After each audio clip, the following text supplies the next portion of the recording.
So I want to welcome everyone again to this quarter's Welcome Baby Peer Call. I also want to welcome the HFA and PAT home visitors and staff members. This quarter, we have Kylie Hanish from the Return to Zero Center for Healing. She will be talking to us about how to support grieving parents, whether it's stillbirth or infant death. You will notice that you have a chat box in the control panel of your webinar screen. You are welcome to type your questions there, or you can hold your questions till the end and we'll have a question-answer discussion section when Kylie is done with her presentation. We will share these slides with you after the presentation is complete, so don't worry. You will get all this material. At this time, everyone should be able to see Kylie's presentation on your screen, so hopefully that is the case. And again, I really want to remind you to please place yourself on mute, just so we don't get any background noise. Please do not put yourself on hold because we will get your agency's music. So again, please leave yourselves on mute until you are ready to speak. We will be taking questions. We will be having a discussion section. And then, of course, you're always welcome to type in your questions in the chat box. With that, Kylie, I hand it off to you. Thank you so much for being here with us today. Oh, thank you, Charlene, for having me. So in terms of questions, I did make a little spot after each section in my presentation for questions that pertain specifically to that section, just because people might forget, but feel free to type in the chat box and I can answer that at that time, or at the end we'll have a little bit more time to go in depth.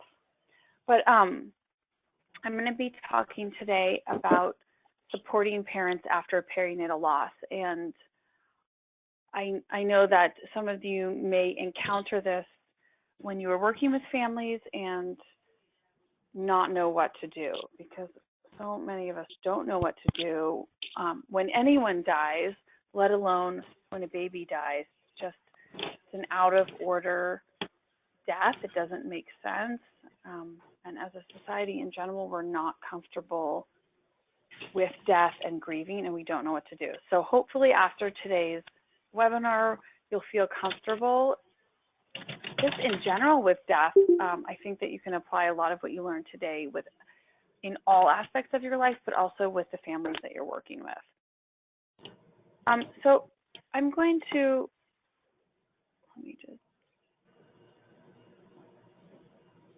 I'm going to talk a little bit about myself just to give you my background. So my son Norbert, that's a picture of him, he was stillborn in 2005. He was my first child, and he ended up having a liver cyst that developed late in the pregnancy. It wasn't seen on the ultrasound, and then it burst, which caused him to pass away. I for 8 years was not your model griever. I was not doing good. But once my husband here, he made the film Return to Zero, and also edited this book 3-1. So Return to Zero is a feature film which focuses on the experience. It's based on our story, but focuses on the experience of a couple who loses a child and what it does to impact the relationship of the marriage and of their family and friends, their community. It's a great teaching tool. So for health providers, it's great. And then it's also great for bereaved parents as well, because they can watch it and they feel validated in their experience, and as well as less isolated, because as you may know, experiencing something traumatic, you feel really alone and your whole world is turned upside down. So it's great. That's a great thing to recommend to people. And then 3-1 is just a collection of stories from bereaved parents that were inspired by the film. And so that's also nice to read, just to hear other people's accounts of their experiences. And then the same year the film came out, I started the Return to Zero Center for Healing.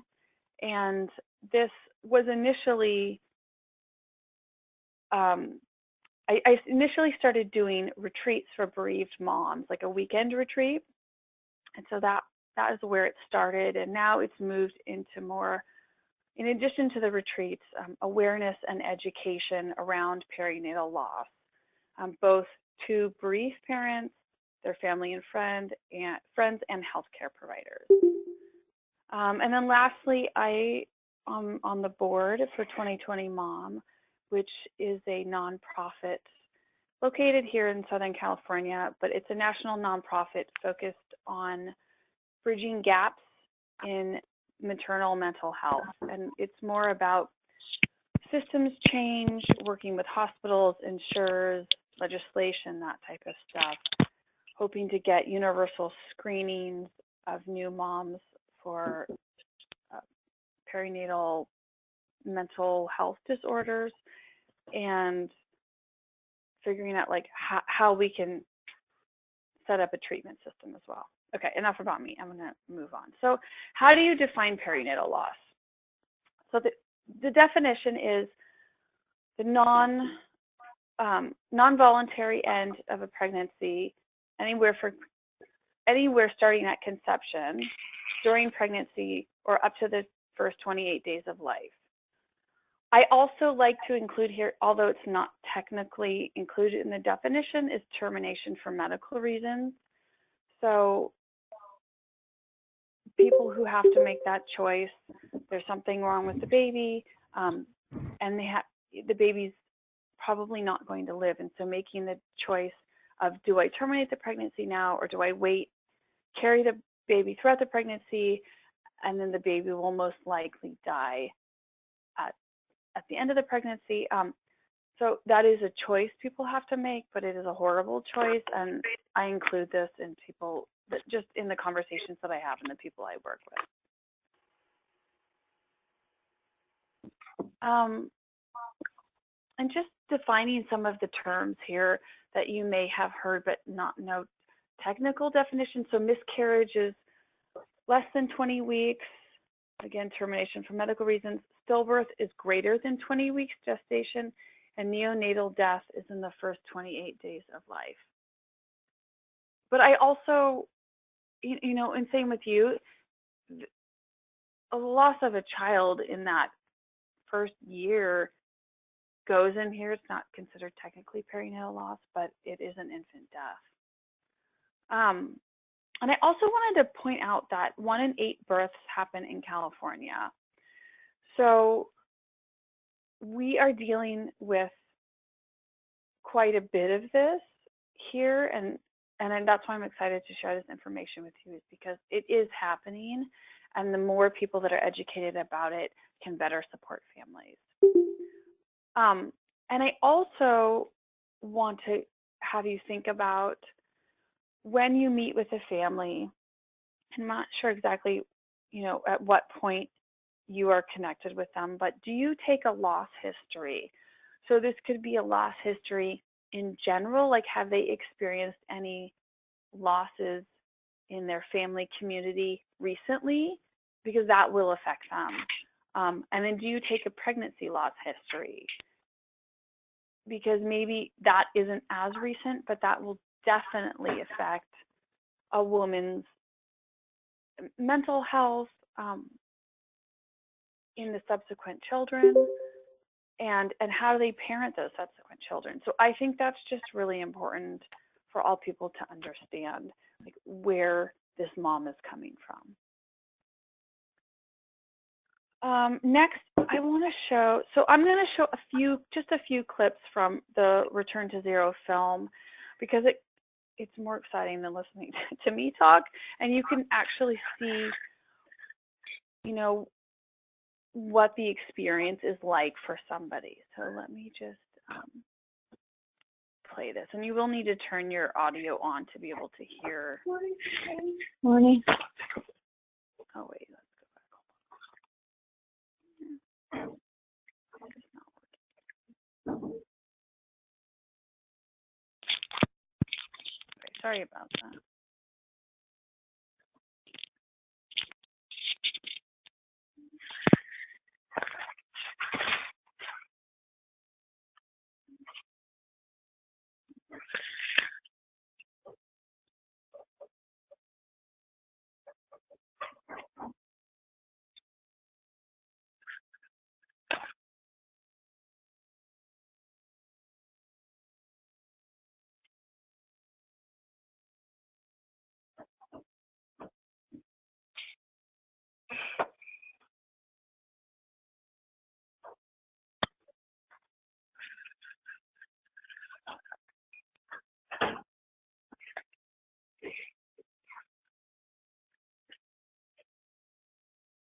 Mm-mm.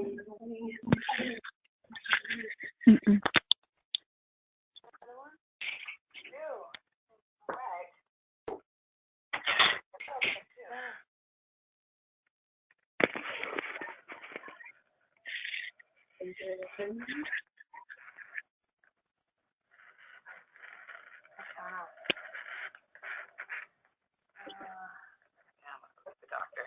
All right. Hey, what's happening?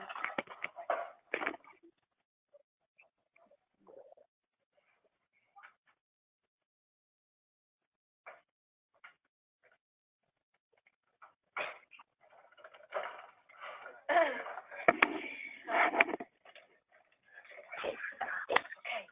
What's going on? Just need to take a better look.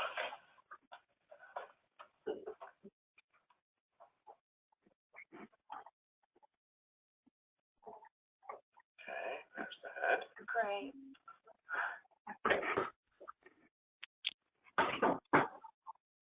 What's going on? What's happening?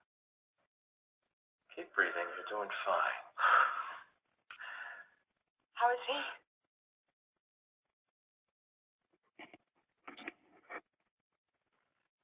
Hey, please, will you tell me what's happening? Dr. Campbell, please, will you tell me what's happening? What? I can't find the baby's heartbeat. Oh, no, he's fine. He's hiding. Let's just check it again. I did. Baby doesn't have a heartbeat. I'm so sorry. But that's impossible because I can feel him kicking, right? I can feel him kicking me. Sorry. Just let me see him. Just let me see him. Okay, let me see him on the screen. Do it so I can see him on the screen. Baby's dead. No! Come on! No! No! Let's call your husband. He's in a meeting! Oh, I got it. Please! Okay. This is crazy. No. Okay, hold on a minute. Just hold on a minute. We can just try it again. Just give me a minute with him. Okay, just give me a minute now.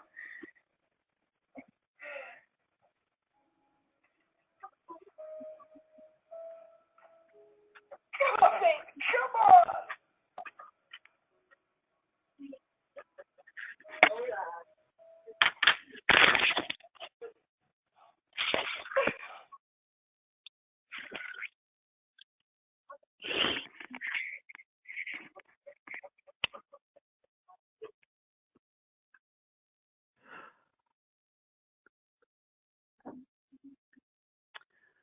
Okay, so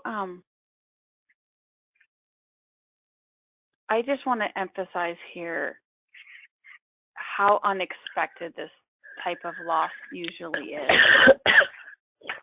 And even if Whether you're recovering from joint replacement surgery, an injury, or a traumatic event such as a stroke,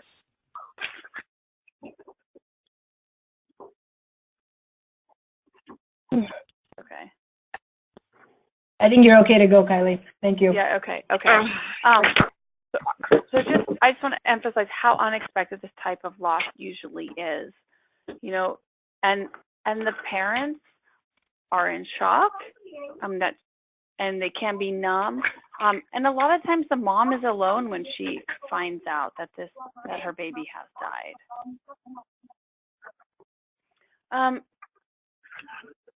So in the United States, this is just statistics really quick. I just want to show how often stillbirth happens compared to other types of death.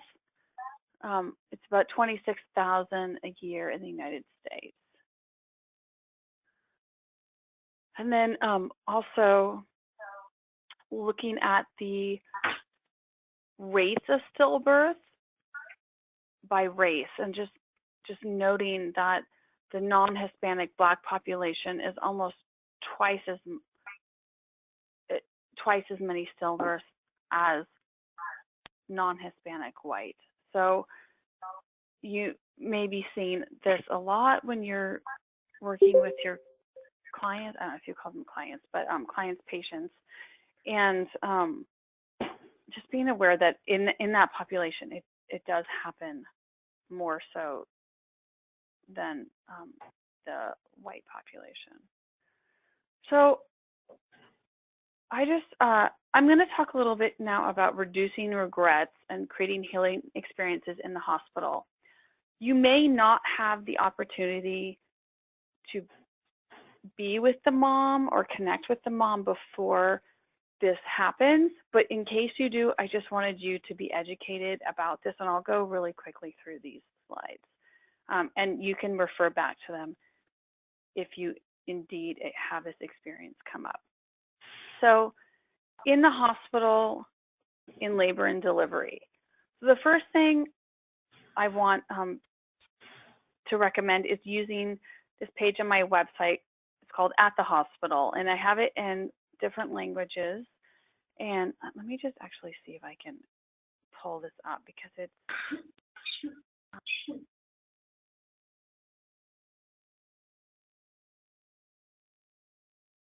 okay, it's not going to let me do this. But the page basically has, it's a guide of things that have been helpful to other families who have been in this situation.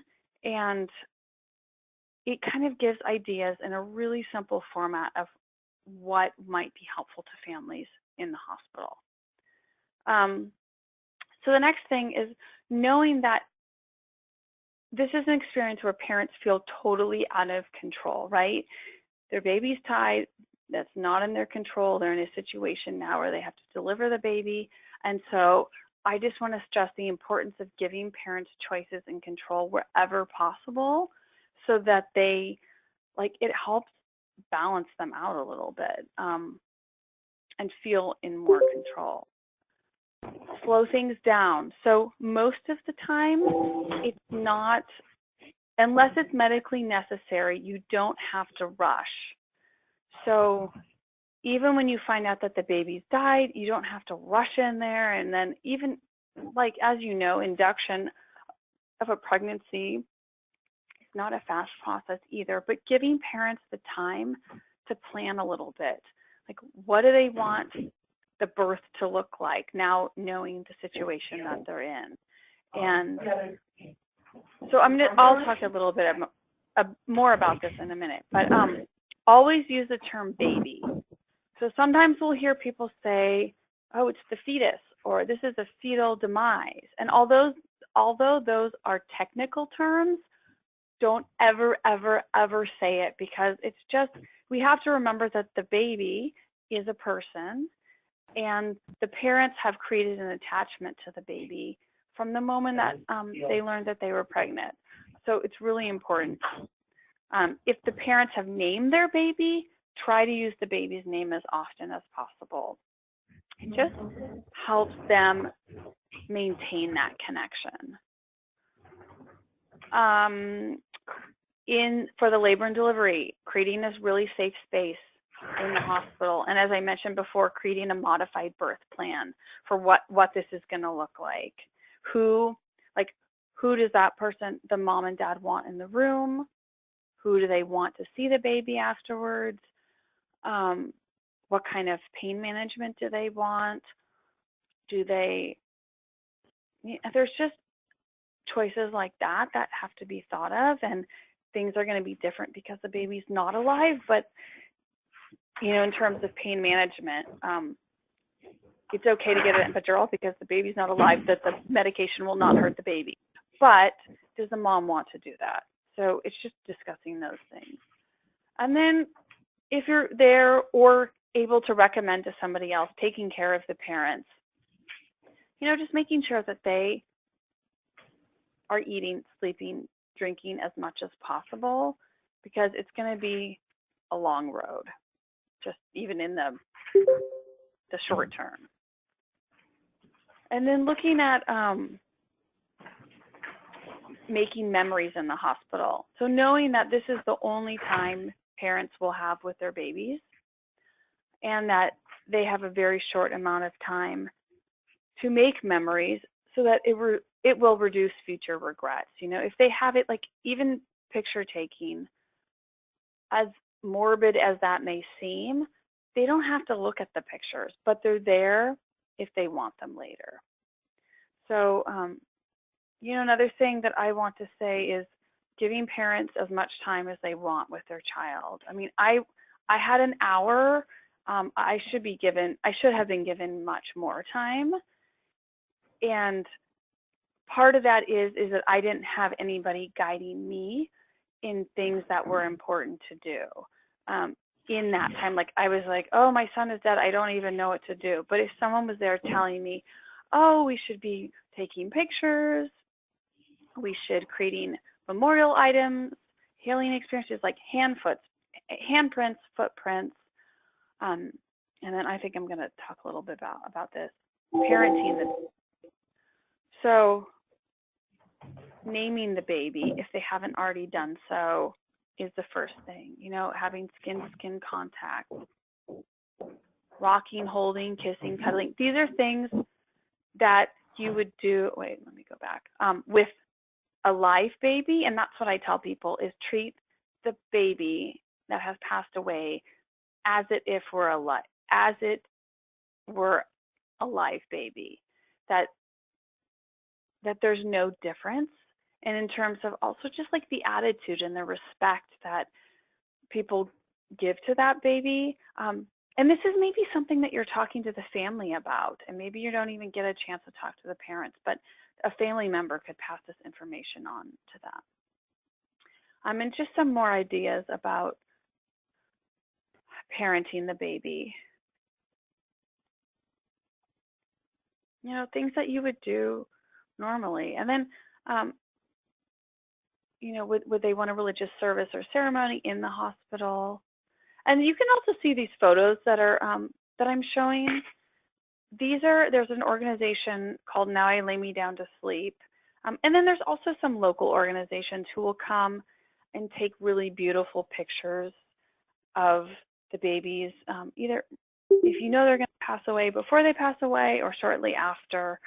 And Now I Lay Me Down to Sleep also offers services of touching up photos afterwards. So I know we did have a few photos, but they were, you know, sometimes they show, I don't know, my baby had been dead for a few days, and so his skin was peeling, but they were able to take that off and just, you're able to see the baby for who the baby is. And they do a really beautiful job. And all their services are free as well. Okay, so before we move on to the next section, does anyone have any questions about that section? And you can either talk to me or you can type it into the little chat box.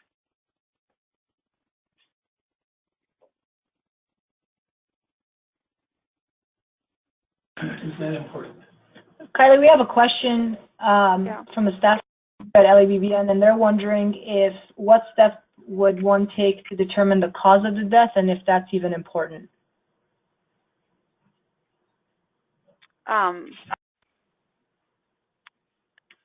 So you mean in general, like, okay, so in terms of the cause of the death, sometimes it's apparent, right? Like, you know that it's a court accident.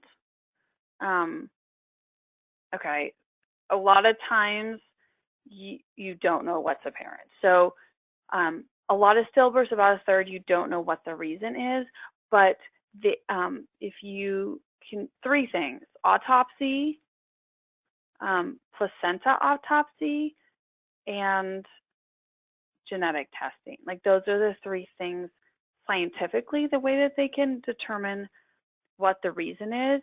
I think that it is important to know why, because the mom will probably want to get pregnant again. And if you know the reason, you can take steps towards, you know, prevention of that happening again, or testing for it. The other thing, and I just heard from like a bereaved mom in the last weeks talking about, there are other things like there's cervical incompetency, there's a blood clotting disorder. So like with the blood clotting, this is what she said. She said, you know, I asked the doc, she had a stillbirth. She asked the doctor, oh, my cousin has the blood clotting disorder. Should I get tested for it? And he's like, no. And I hear a lot from moms that, you know, that they advocate for themselves and their medical provider is not listening to them. So, you know, helping them to advocate or find a different opinion, because there are reasons like that, like the clotting disorder is something that's easily fixed by injections and taking aspirin, or like the cervical incompetency is you can get a cervical stitch early enough to make sure you don't go into early labor. So I do think it's important. Some people will never know. And then the other thing is the later a mom goes over full term, like the full 40 weeks, I would get very nervous about. Because at that point, and this is just like, I mean, I don't know. It's like that the longer the baby's in there and the less the placenta is working, the baby's not getting the food it needs, the nutrients. And then the other thing is kick counting. There's an organization called Count the Kicks, and they're, you know, they have an app now, which is cool. But they're into empowering the mom to know their baby. So it's not just about certain amount of kick counting, like kicks that they feel in 10 minutes or whatever, but it's also knowing what is your baby's activity, and when that changes, that's something to be aware of. Because I know I was under the impression of, oh, when you get to the end, the baby's so big, it's just the movement slows down. But that's not at all true. And you know, moms need to know that that's not true, that the movement decreases at the end. And so knowing that if there is, number one, a burst of movement, that sometimes that's been seen in the loss community, and they think it's more like a baby struggling, and then the baby will pass away, or a decrease in movement. And if you can get in there before the baby's passed away, then they can do a C-section. But a lot of times, like, providers need to listen to patients, because even though it might be a worried mom, it also could be a mom who knows her body and knows her baby and can tell something's wrong. Okay, that was a really long answer, sorry. Hi, my name is Tari Lee. I'm from St. Mary Medical Center here. I just want to share, thank you so much, Kelly, for all the information. This is like new, because I haven't worked with mom that has, you know, in the labor delivery that the baby died after that. I have experience working with mom that the baby is stillborn, or after the baby born and the baby passed away because of other medical reason. Because the doctor called me to do translation here at the hospital a lot, so I kind of have experience and with that, but not with the, you know, the lie in the labor delivery. So I want to say thank you for the information, and I just want to share that a lot of time with mom that that the doctor told them that there's a medical issues for the baby, that the baby born, the baby will not live. So mom have to go through all this counseling because the doctor want mom to carry the baby to full term. So those are hard for the mom. You know, I seen mom, you know, after the baby born and the baby die, mom like hit really hard. Sometimes mom blaming the doctor, why you not done, you know, like tell me like earlier, you know, because of the language issues. Sometimes the appointment back and forth, you know, it delay until like the baby cannot be terminate or anything like that. So a lot of time, sometimes mom, I think have one mom that in our program, Welcome Baby, and something happened to the baby. The baby was, the cord was wrapped around the neck, and the baby died, and the baby not moving. So, I don't know all those things, but I was called in to do translation afterward. The mom already discharged from the hospital, and the hospital kept the baby, and they want to know if mom want to come to the hospital to take the baby, for cremate or do any ceremony. And the answer was like, no, I don't want to deal with it, and I don't want to see the baby, and let the hospital dealing with, like whatever the hospital doing with the baby, just just do it. So I have some mom that will feel that way, and some mom that will very sad about it. So I just want to share with that. Yeah. Thank you so much.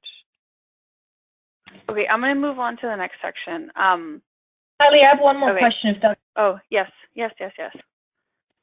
First off, so we have a parent coach supervisor from Providence Holy Cross who had the following question. First off, she thanked you for sharing your own experience.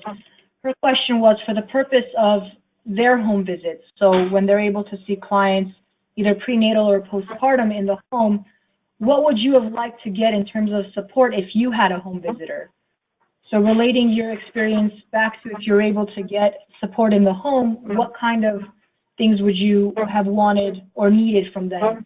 She also shared that she lived through this experience with her mother back many years ago, and now would like to support her clients after the stillbirth experience as well.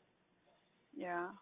Well, I think, and I'm going to take this in sections. So in terms of the section that we just covered, I would have loved for someone to explain what was going to happen in terms of medically. Like, I had zero guidance. Okay, so anything would have been helpful. But number one, like, what was going to happen? Like, you're going to have to go into the hospital and you're going to have to deliver your baby. Do you want, what do you want for pain management? I was sent home so I went to the doctor, I was sent home, and then said to go to the hospital the next day.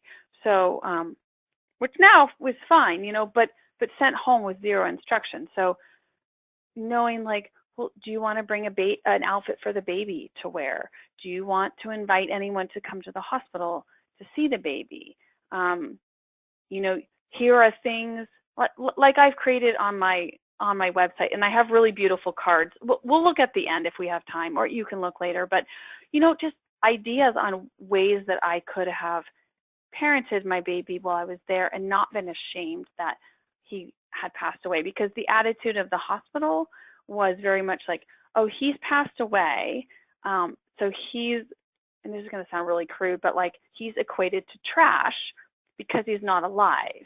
And to go along with that, they put him in a cardboard box when they took him out of the room. So I just, like, the whole experience was horrible, which is why I'm doing what I'm doing now, is because I think education is so important for everybody. But so in that time period, I would have liked someone to just give me an idea of what was going to happen and things I could do in order to really cherish that time and make it a beautiful time, because even though it's sad, it can be beautiful. And then I'll continue to answer that question as we go through each section. Okay, you guys okay if I move on? Yeah, okay. So now supporting the parents after the baby has died, do's and don'ts. So in terms of interacting with grieving parents, like, here's 3 things. Less is more. So don't offer cliches, don't judge, don't offer advice, don't compare like, oh, my mother died, or oh, my dog died. Like, just don't say anything, it's better. Okay, and I just had to throw this in because we have to laugh when we're talking about really intense stuff. So just like, I cannot believe you really just said that. So everything happens for a reason. At least that's so true. Time heals all wounds. It's going to be okay. Let go, move on. Find closure is another thing. Have faith. Be thankful. God has a plan, or God wanted another angel, something like that. keep busy. Oh, you can have more children. At least you can get pregnant. Be thankful that you have other children. Your baby was really sick, and it would have been a really hard life, something like that. So things that, although it's coming from a good place, I'm 100% sure of, right? You're wanting to comfort somebody and support them and make them feel better. But all of this, whether it's true or not, really doesn't help. So instead, things you might try is, I'm so sorry. Like, I'm so very sorry for your loss. I cannot believe this happened. My heart is aching. I'm at a loss for words. I don't know what to say right now. I care about you. I want to support you. I love you. Those type of things. It's not saying a lot. And that's okay. I think it's most important to sit and listen. And that is not an easy thing to do. It's uncomfortable. Okay, more suggestions for, not in terms of things to say, but things to do. And these are things you can do, or you can pass along to a family member, or help organize. So like meal delivery can be helpful. Sometimes like meal or grocery gift cards are a little, I would say both, because I've heard from some people that like just getting all these meals and they're like casseroles and they're piling up and there's all this food. And the same with the flowers too. Like I remember my house was like a funeral, because it was like there's all these flowers, and I love flowers, but then the reason that they're there is a very sad reason. And then those things continually remind you of what has happened. This I kind of alluded to, but I don't think I said it. Refer to them as parents. So even if they don't have a living child, and this is the hardest situation, right? Because they don't have a living child, their identity as a mother or a father is kind of gone, but they are a parent. And so acknowledging them as a parent, acknowledging them on Mother's and Father's Day is important. Also, just remember the father. So a lot of times with father grief, what happens is like he has to be the one in charge, taking care of the mom, and his grief isn't apparent in the beginning. So sometimes it's delayed, but also knowing that he is also suffering and he needs support as well. And then also, like you can ask, if you don't know, what was the name of the baby? How did the baby die? Also, do you have a picture of your baby that you could share with me? And then not being afraid. I mean, it is a little scary sometimes, but usually they just look, there's just a baby, I remember I showed a picture of our son to my dad, and he was so shocked. He said, "Oh, he was a baby." I'm like, yeah. And it's hard sometimes to make that connection between the baby in the tummy and the baby outside. It's like, oh, but it is a baby. It's just not alive. And then just tell them, like, your baby is so beautiful. What did you get to spend time with your baby in the hospital? What did you do? Did you take pictures? Then asking them, because I'm guessing you guys are dealing with lots of different cultures in your clients. So my experience is not going to be the same as somebody else's. Number one, because everyone grieves differently, but also adding culture and their ways of grieving and their rituals, asking them, what do they want? What is going to make them feel comfortable for what they're used to? And I think that's really, really important. I have a really good friend who's Filipino, and we were talking about this recently, and she just said, I said, it's really hard to find information about loss and culture. And she said, that's because we don't want to show that anything is wrong. Like, we're not going to admit that anything's wrong with us. Like, we're fine. So letting people know that it's okay to feel certain ways, like normalizing the experience for them, I think is really, really important. I'm going to talk about that later as well. But, and then also if they have living children, and this is maybe how you can help out, is like taking those kids off the parents' hands and letting the parents have time and space to grieve, or arrange for those children to go to a family member's house. You know, it doesn't have to be like overnight. It can be, but it can also just be for chunks of time where the parents have, you know, can let their guard down and really just stop. And I believe part of self-care is making time for grieving. And when you're taking care of other children, that's really not possible. And then lastly, looking at birthdays, anniversaries, holidays, like those are really, really difficult. As some of you may know, like even with people who have passed away that are not babies, right? Like your heart aches a little bit and you want to do something and you might feel awkward about it. But if you yourself or someone else can support the parents in being thoughtful around these times, Mother's Day, Father's Day, stuff like that. And then I'm just understanding that the grieving process is never over, right? Like once someone dies, it doesn't mean that you're going to get over them or move on. Like those things aren't going to happen. That it softens with time, but it takes a lot of work on somebody's part. Like they can't just expect us to like stuff it away and get better. So, and like just thinking of people doing kind, thoughtful things. And I guarantee you that the parents want to talk about their baby. They want, I mean, okay, I'm not going to say 100% of the time, but a lot of the time they do. But there's this conflict between what they're able to express out loud and in public to what they're feeling inside. It's not the same, and that's where a lot of conflict, inner conflict, comes from. Okay, so we're at the end of that, supporting do's and don'ts section. I'm going to talk about mental health next, but are there any questions for this section? Yes. Would it be okay if we get a copy of the PowerPoint? Yes, they're going to. It will be available. I'm not sure, but Charlene's going to be in charge of it. Yes, I will email out the presentation after today.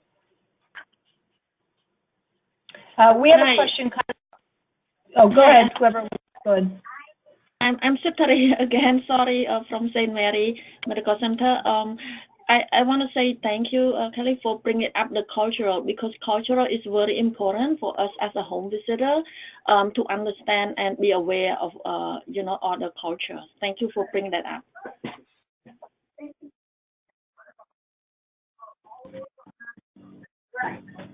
Kylie, we had another question. The question was, should this conversation take place and be a part of the birth plan prenatally? Is this something that a home visitor, for example, if they're working with their clients to create a birth plan, in your opinion, is it something that should be integrated into the birth plan process? You mean the possibility of a loss? Correct.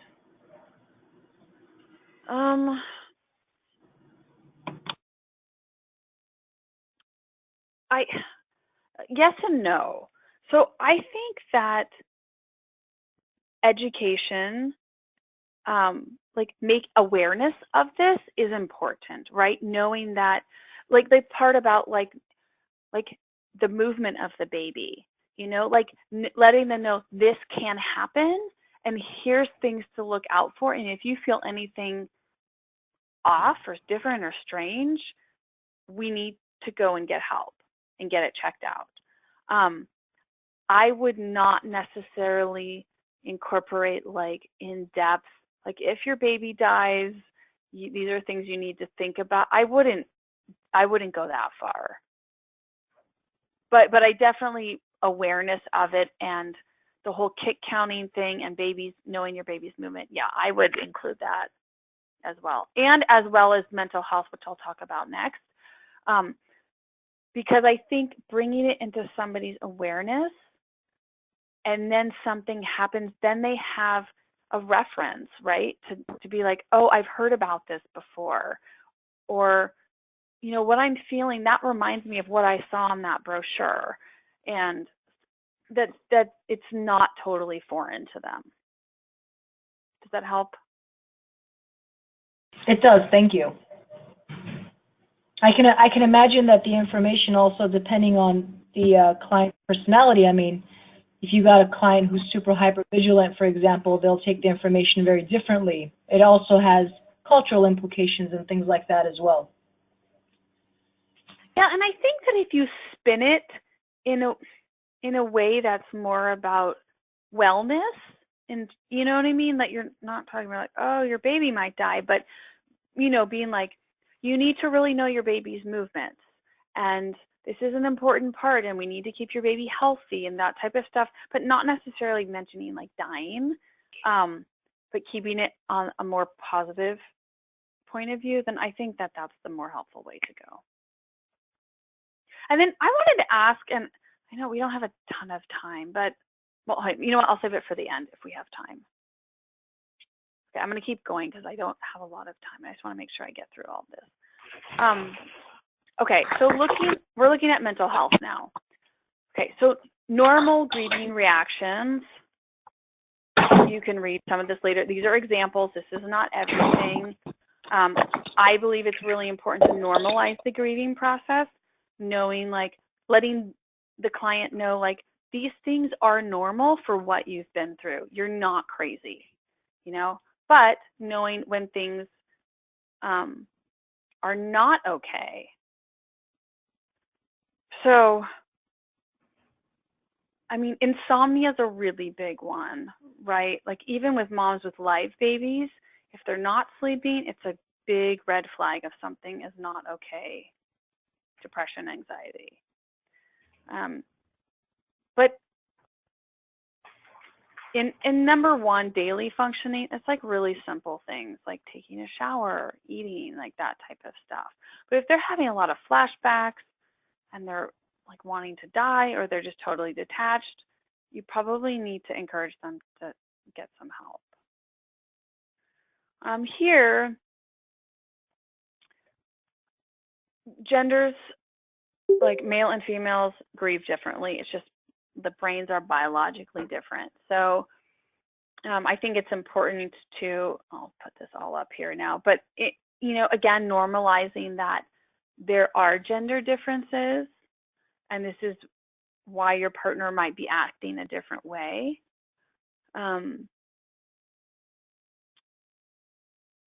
But females don't always grieve like that, and males don't always grieve like that. You know, I actually think in my situation, I'm more like silent, withdrawn. I more have like male attributes of grieving than female. I'm not very emotive and verbal, but that's just, you know, like just remembering everybody's different, that they grieve differently. And then understanding, looking at mental health after perinatal loss.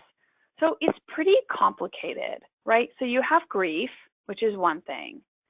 You probably have PTSD because having your baby die is a traumatic event.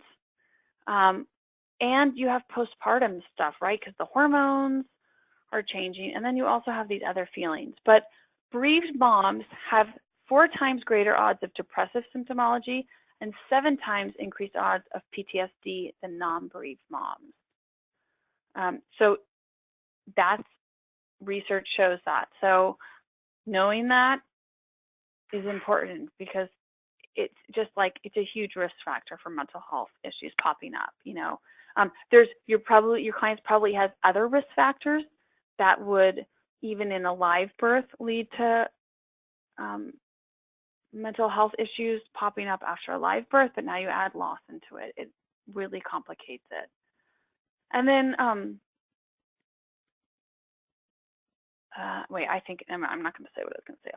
I'll move on and say that later as well. Looking at complex PTSD, you know, like the biggest things here are like on the right, this part, in the purple, the hyperarousal. That is really like, you're so, and that kind of goes with anxiety, and that's just one thing. Like I had that a lot, but then you have people who have like flashbacks or avoidance of reminders, like they're not going to go to the grocery store because there might be a pregnant person there, or you can't, you know, like you can't go back to your job, or, you know, but some of these, it's a very fine line between normal grieving and more complicated atypical grieving. So you kind of have to take it on a case-by-case basis.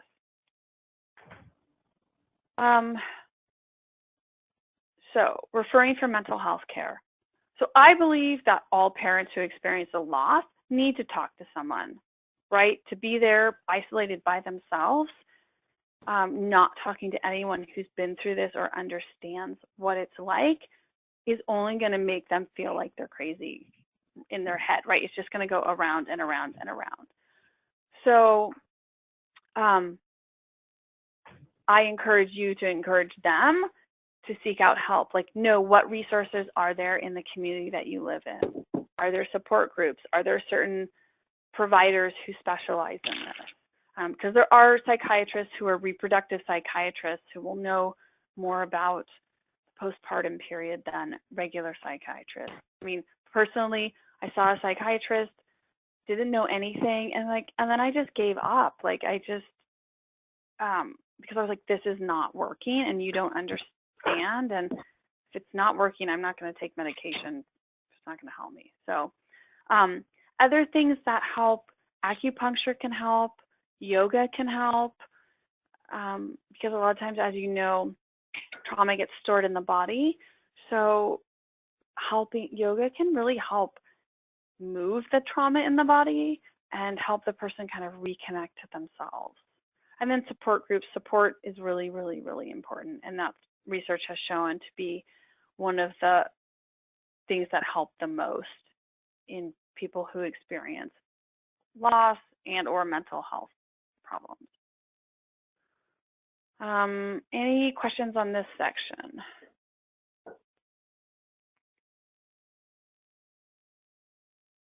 And maybe what I'll do is, okay, we'll take one question, and then I'm going to have you save them for the end just so I can get through, but go ahead. Okay, sorry. What about fathers? What kind of support groups or anything else? Yeah, so I have a colleague in Santa Monica who hosts couples support groups. There are the LA Miss Foundation, which is not, it's a separate one. Their support groups are for couples as well. There's not a ton of resources for fathers out there. There is stuff online though. I'm just trying to think what, I don't know it off the top of my head. Let me see if I can find it.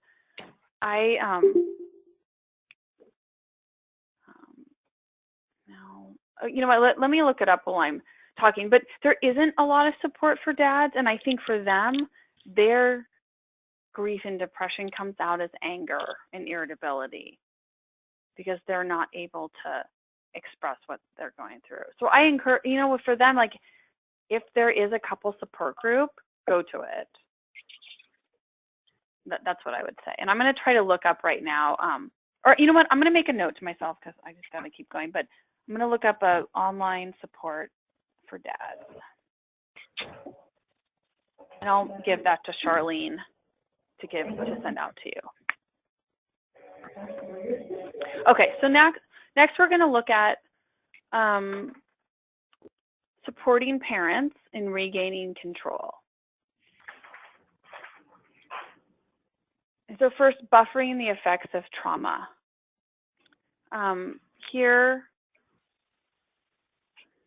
So this is a picture on the right of my husband and son from this past summer, where our son who had passed away, he celebrated his 12th birthday, and we were on vacation at a lake, and we lit these paper lanterns, and and set them off onto the lake. So that was something, it's like the first really big thing that I've done in a public way to celebrate his birthday. But in terms of buffering trauma, so creating meaning out of what has happened. And this sometimes takes time. This sometimes means doing something in honor of your baby. And I think I'm going to talk about it a little bit later, but it's like, how do you find meaning and make meaning and purpose out of this tragic thing that has happened?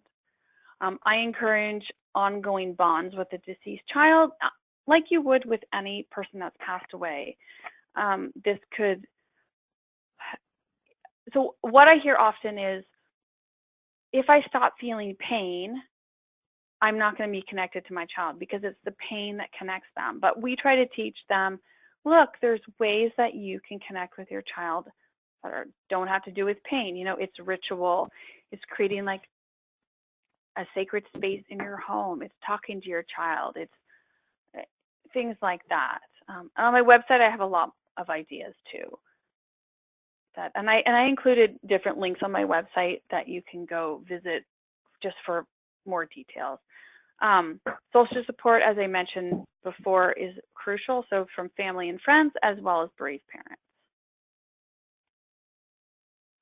And then looking at a funeral or memorial service, like if you happen to be in the people's life when this is happening, you can be a guide for them. So it's really, I think, helpful, and everyone doesn't have to do this, but some type of experience to honor the baby's life will help in buffering that trauma and creating healing for parents. So you could create some kind of announcement to send out. Could be an online announcement, something like that. You could have photos of your baby by itself, baby with your family. You could do some type of release, balloon, butterfly, bubbles. You could play special music. And then at the bottom, there's a link to a website that has a lot more information on planning a funeral memorial service, but these are just some of the ideas. I am not going to show, this is another scene from the film, but I don't think we have time for it. And then here, this is, as I was mentioning before, healthy connections to baby, which I've mentioned some of them before, you know, but, and this photo here is from one of my retreats. We create a memorial table at each retreat. I ask people to bring things to, like, of pictures or mementos that remind them of their baby, and we share them with the whole group. And that's really healing because they're able to put things that they probably don't usually have out in public in a place for it to share with other people, and it can be really helpful. And then let me see here. I'm going to skip questions for now. And someone just entered grief support resources in LA County. And then I also have, I have another, I'll send it out with Charlene. Okay, so looking at pregnancy after loss. This is a whole nother can of worms, but I have to mention it because it's a crazy time. Not many people talk about it. And again, normalizing this experience. So most women will become pregnant again after a loss. But having that pregnancy, having a live baby is not going to resolve mental health problems that women are experiencing after a miscarriage or stillbirth. And there's a great organization, pregnancyafterlosssupport.com, and they're just really talking about it, normalizing it. They have online support groups. It's great. So I encourage people to check that out. So here, we're just talking about what the typical experience of moms are. Okay, so number one, knowing this is a difficult time. There's a ton of anxiety and fear right? Because not knowing if your baby's going to be born alive, there's no guarantee. There's no guarantee. Like that's what the mom feels, and dad. There's no guarantee at all. Also, it is possible to feel fear and anxiety at the same time as feeling joy and hope, right? Like you can have both of those even though they're opposing feelings. Knowing that the new baby doesn't replace the one who died, I think that's really important to understand. Like, I remember someone told me, just have another baby, it'll all be better. And it's like, yeah, the baby will, if it comes alive, awesome, it's going to bring a lot of joy, but all of that other stuff isn't gone. Like it's all still there, and you have a new baby, but you also still have that the baby who passed away, and you still have to honor them and include them as their own person.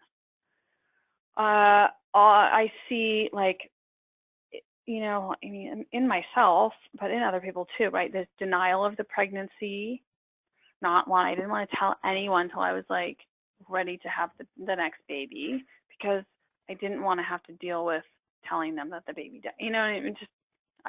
You're trying to like do everything different than you did the first time. There's sometimes, because if you're denying it, there's a lack of attachment to that baby. You're going to want to avoid baby showers, holidays, birthdays, things with pregnant women, things with babies. Like those are triggering events that you might want to avoid. So it's complicated. So how are you going to support moms in this? So acknowledge that it's difficult, right? Like normalizing it. Tell her, again, I mentioned this before, like you are the expert on your body, your baby, and your pregnancy. You have the right to be believed by your health providers. So if they're at a health provider that's not supporting them and not listening to them, you need to help them find somebody else. Because going through a pregnancy after a loss with someone who's not being understanding and supportive is going to make it more complicated. Help the mom create a birth plan. So in a pregnancy after loss situation, the birth is different because it's going to trigger you, right? Like the last time you were there, your baby died. So, what does she want to do, again, for pain management? Who does she want there? Who does she not want there? How does she want the room? Does she want a picture of the baby in the room, like the baby who had passed away? Like I know someone who, trying to include that baby in that delivery process, and try to make it as healing as possible. It's not easy though. It is, I'll share personal parts of my own story only because it like makes it real, and I can remember my own story and not everybody else's. But, so my birth following my loss, I knew then that I said, okay, emotionally, this is going to be very, very challenging for me. So physically, I said, okay, I didn't want to deal with the pain as much because I already had enough emotional issues. So that was my choice, and I didn't want anyone in the room for myself either. Like I know that I had to go to a very like deep place to get through that experience. But it's, everyone's different. So I just think like educating her, empowering her to make her own decisions and choices, and being her guide where possible. I'm going to skip this as well. This is part of the film. This is the scene after Maggie has her subsequent child, and it shows the complexity of emotions, and it's sad, right? Like it's supposed to be a joyous time, and it's not necessarily that way. So I just want you to be aware of, if you have loss and birth trauma, it puts you at a higher risk for experiencing mental health problems in subsequent pregnancies. It also affects the attachment to the subsequent child. It can affect the you know, the baby, maybe like preterm birth, that type of stuff. So mental health is important to make sure that that woman is getting support. And then I'm going to move on quickly, and you guys can look at most of this because it's a lot of visual stuff. So just talking about you all, how can you care for yourself in a situation that might be very, very intense and sad and traumatic? So knowing like what is secondary trauma, you know, and if you're dealing with this, you're probably dealing with that, you know, and making sure that you take care of yourself so that you can keep going in your job, or so else you will burn out, you know. And if you're working with bereaved parents, you will experience your own anxieties about what is going on, like death and dying, like what are your relationship and comfort level with that. And we'll just talk about some ways of like getting through this. So, and I want to leave enough time for questions, so I'm going to move a little quickly here, but just knowing like what are symptoms of compassion fatigue, taking a look at this, and do you identify with some of this stuff, and do you think it's an issue? Like, do you need to take a look and take a step back, and you know, where do you need to practice better self-care, and how do you do that? And then this is just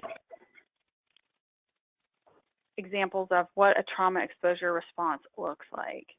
You know, like if you're you know, do you identify with any of these? Again, just I think looking at yourself and what's going on is important every so often. Like, is this too much for you? How do you create boundaries? How do you take care of yourself? And I like this, like, and you can read this part on your own, but I just think that, again, like, what do I do outside of work that balances me out, you know? What, how do I find gratitude? How do I find balance? Is there a reason I'm doing what I'm doing? Is it hurting me? Is it helping me? That type of stuff. I'll just put some of these. Like, how do you practice self-care? And you need support too, right? Like, if you're going through this, you need to talk to someone. And that might be peer support, other people that you work with. It might mean professional support. And I mean, I know, like, I work a lot with these women, and I hear horrible, horrible stories. And so knowing that, what do I need to do in order to make sure that I can keep doing this work? Because I know it's important, but I have to take care of myself. And I'm not the greatest at it, you know, like, you learn. Like, what are your limits? Okay, I'm just going to put these on. And everyone's different. What things restore you, right? Like, you have your own needs, mental, physical, emotional, spiritual. And then the last thing here is countertransference, like your views on pain, death, all of that. Sometimes they're your views, and they can be like put onto your clients, and you have to kind of know what is coming from you and what is the reality, you know. And so here's just, wait, go back. Some examples of that your countertransference is interfering with your ability to be present for your client, you know. And I think here, it's really, the biggest thing I can say is just being there and listening and being present. Figure out how you can do that. Like don't, you know, a lot of these things are you're trying to be the one controlling the situation, and really you just need to step back and be present for them.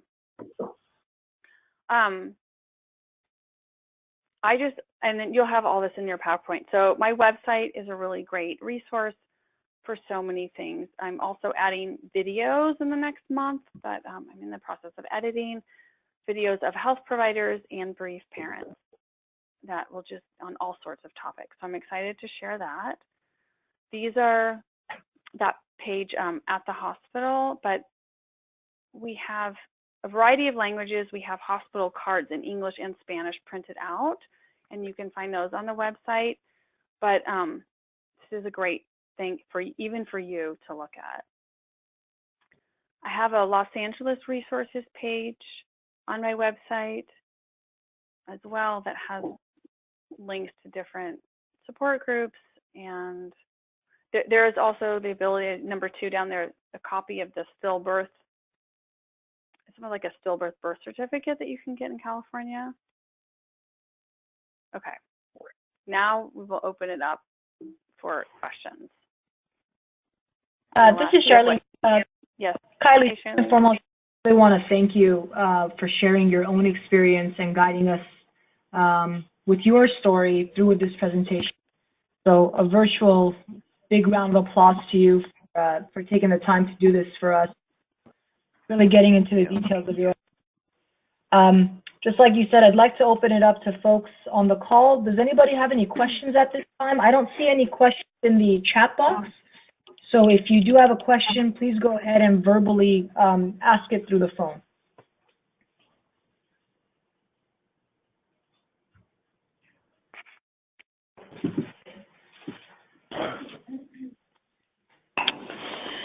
I don't have a question. This is Maria from ABPH. I just want to say thank you for sharing. I really love your presentation because it's like coming from you and helping us understand and be with the person at that moment is really important. And I did learn a lot and have to help a grieving parent as well. Oh, thank you for saying that. Kylie, I have a question. For home visitors that are working in the longer program for essentially 3 to 5 years, what does a potential conversation look like if that parent is ready to consider having another baby? What are some things that maybe they can prepare for if a client has questions, or things they could help?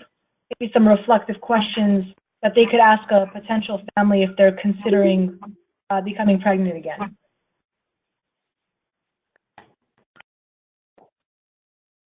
I mean, I know one thing people will say is like,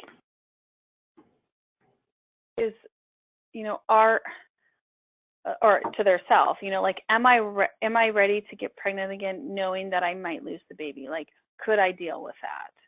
Not that it's going to happen, but that's sometimes the way people know that they're ready to get pregnant again.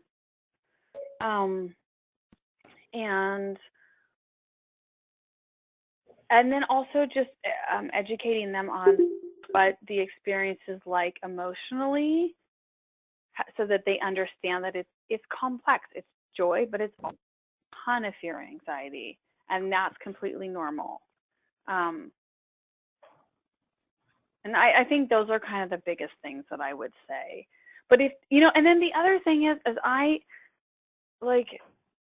just went to a conference on Friday and we were talking about medication during pregnancy and postpartum. But if, there's no evidence out there showing that the medication in the perinatal period hurts the baby. It could, whatever your depression, anxiety could be worse than taking the medicine. So if someone's anxiety is so high, right, and they want to get pregnant, they need to, see a psychiatrist and have a plan,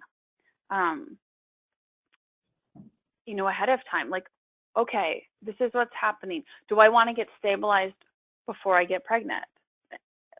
Mentally, emotionally, because having all those horrible hormones of anxiety, the adrenaline and cortisol and all that running rampant while you're pregnant, that's not going to be healthy for the baby either.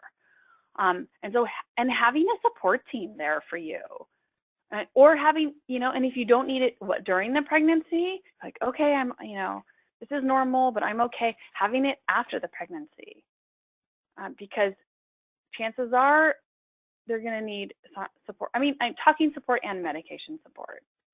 So I don't believe it's necessary for anyone to suffer. I know people, I was against medication for a long time. I want to be natural, everything. But once I tried everything natural and nothing worked, it's not worth living life with so much anxiety that you can't function in a proper way. So I just think giving them all the options, they may choose, they're going to choose what they want to choose and what's right for them. But knowing okay, if you don't want this, what are other things we can do to support you? There's lots of ways to create calmness and peace and serenity. It's not going to bring you back to completely normal, but help balance out that anxiety.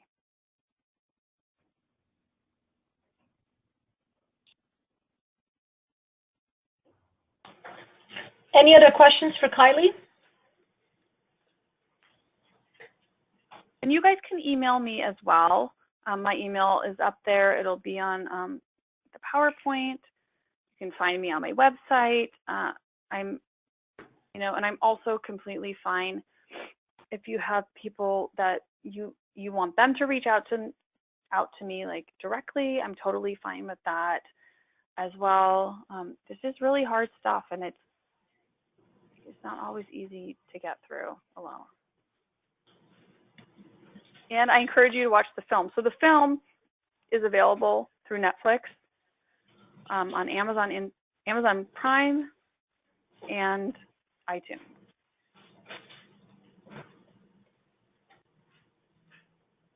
Great. I think this is a good time where we've got about a minute to end our call, but I really want to thank you again, Kylie, for this presentation, for sharing your story and your resources. We will be sure to send all this information out with the notes from this call, with the agenda, the resources, Kylie's contact information, and the copy of the PowerPoint presentation. Again, I really want to thank you for your support today, and we are officially done with today's call, everyone. Thank you so much and have a wonderful day.